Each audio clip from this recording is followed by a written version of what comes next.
Bonjour à tous, analyse de Injective, INJ USDT 42e en top market cap. Les gars, je vous avoue, aujourd'hui je vais vous engueuler. Je vais vous engueuler surtout dans cette vidéo, parce qu'Injective c'est Bagdad, et Bagdad c'est qu'il y en a beaucoup qui se sont fait exploser, dont certains d'entre vous. Alors je suis là pour ça, ok, pour vous expliquer ce que vous avez fait de mal. On va passer tout de suite à l'analyse, c'est parti.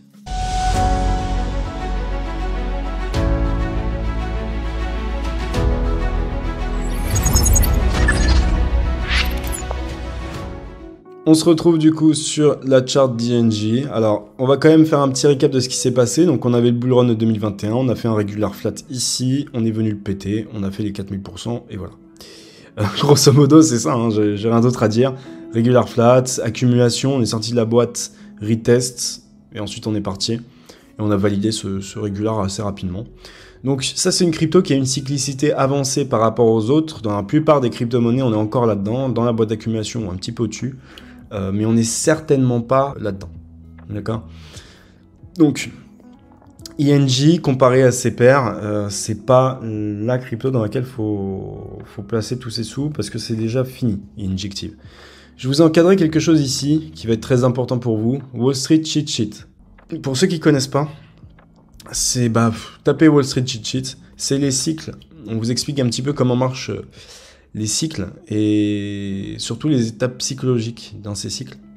Aujourd'hui, on va essayer de décortiquer l'INJ par rapport à cette Wall Street Cheat Sheet et vous allez voir que c'est bon. Certains ont fait n'importe quoi. Donc, on avait colère, dépression ici dans la phase d'accumulation, ce qui est tout à fait normal. On a passé hope et optimisme là-dedans. Ok.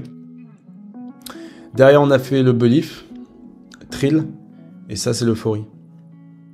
Et donc là, c'est terminé. Fin du cycle. Okay.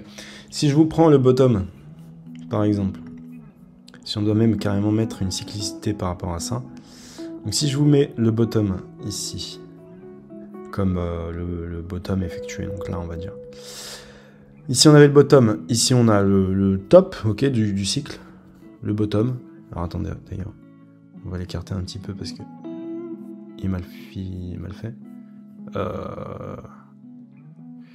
voilà. Ici, on avait le bottom, et là, on est dans le top.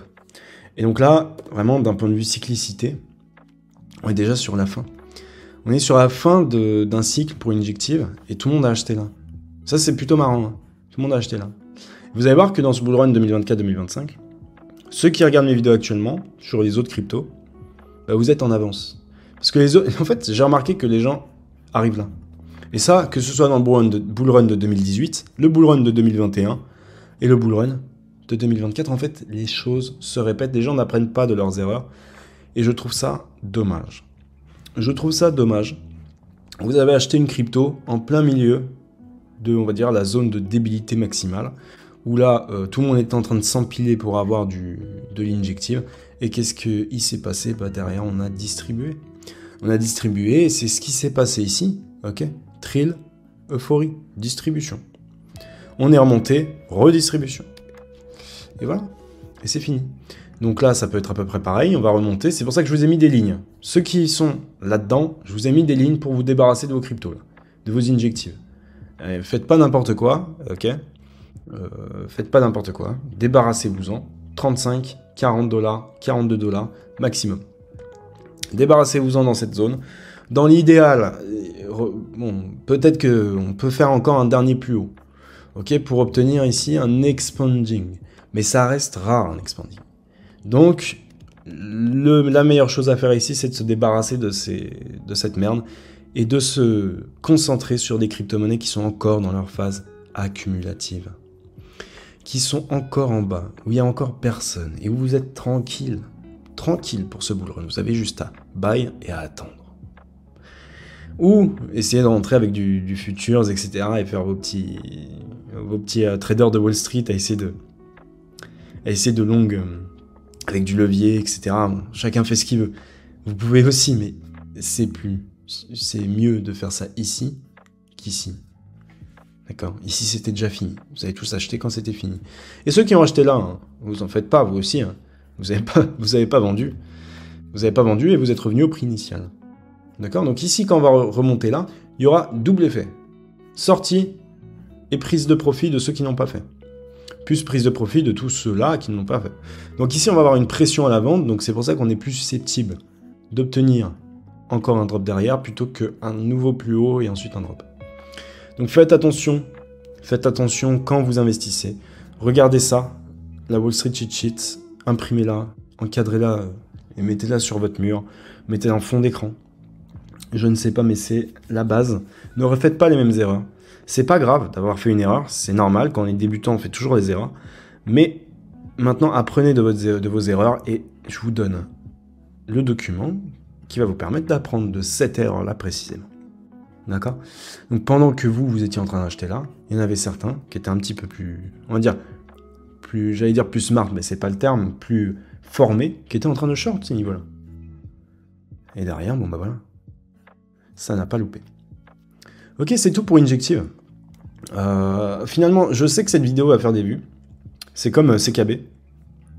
Pourquoi? Parce que ici, c'est l'émotion maximum. Tout le monde a peur, et, alors que c'est fini, quoi. Donc, c'est une vidéo qui va faire des vues. C'est une vidéo comme CKB, voilà. Et c'est dommage parce que finalement, il y a une chose quand même, avant de vous laisser, que j'aimerais dire dans cette vidéo, c'est qu'il y a une vidéo, par exemple de MBL, qui est la meilleure pépite que j'ai jamais trouvée en termes de low cap. Et ouais, en termes de low cap, une crypto coréenne qui a un projet assez intéressant, mais qui a une structure technique encore plus intéressante, qui en est encore qu'à sa phase d'accumulation, et personne ne regarde cette vidéo. C'est fou. MBL, qu'on a ici, qui est là-haut d'ailleurs, MBL, personne ne regarde. Tout le monde s'en fout. Jupiter, tout le monde s'en fout. Toutes les cryptos qui n'ont pas explosé, tout le monde s'en fout. Mais par contre, les cryptos où il y a des youtubeurs qui en parlent, où on a déjà, enfin, où vous avez acheté le point de risque financier maximum et que vous vous êtes fait atomiser derrière, là, par contre, vous regardez. Et ça, je trouve ça très dommage. Et c'est vraiment ça que j'aimerais vous rappeler, c'est que soyez curieux, essayez de chercher des cryptos que vous ne connaissez pas, qui sont inconnus. Enfin, peut-être pas inconnus, mais où on est encore dans cette phase d'accumulation. Où on a fait un énorme regular flat haussier. L'objectif, c'est de venir péter le top ici. On en a parlé dans la vidéo. Vous pouvez aller la voir. Je vous mets un petit truc en haut. Mais honnêtement, voilà. Concentrez-vous sur des cryptos qui en sont encore là. Et alors, Atom, c'est pareil. Atom, Bend, toutes ces cryptos. Enfin, ça, c'est les dernières que j'ai faites. Mais allez dans la playlist qui est faite pour ça. Et vous allez voir, il y a plein de cryptos. J'en fais 3 par jour. Donc, vous serez servi. Et regardez vraiment quelles cryptos sont les plus intéressantes à partir de maintenant. Ok? Les cryptos qui sont dans l'accumulation ou dans l'entrée professionnelle dans l'idéal. Ok? C'est tout pour moi. J'espère en tout cas que je vous aurai aidé avec cette vidéo, que vous ne referez pas les mêmes erreurs et que vous ferez de l'argent durant ce bull run en ne répétant pas finalement ces mêmes erreurs. Faites attention à vous sur les marchés financiers. Ciao.